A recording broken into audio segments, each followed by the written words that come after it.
Welcome to the internet with my iPhone 14, and I'll show you how to create home screen folders on this device.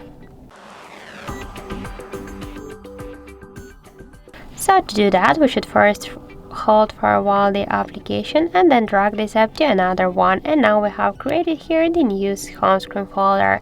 By the same way, you can add here more applications. Just to do that, we should hold and drag our application to the folder. If you want to rename it, you should hold it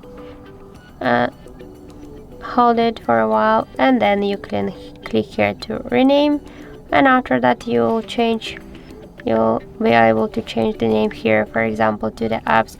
Or also, if you want, you can also just hold for a while this name here and then just change it and click here to done to save the changes.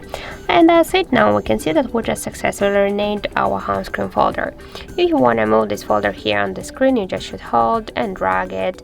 We can also move the folders between the screens, that's not a problem, and we can create the new screens with the folders. As you can see, that's so simple. If you want to just remove the application from the folder, you should click here on this X icon and then click here remove from home screen, and don't worry, you'll stay with this application on your apps menu, just but you'll remove it from the home screen. Also, if you want to stay with this application on the home screen, you just should hold it and drag it here to the home screen. And if you want, you can just hold the folder and click remove folder, and you'll in one click remove all of the applications from your home screen and from the folder.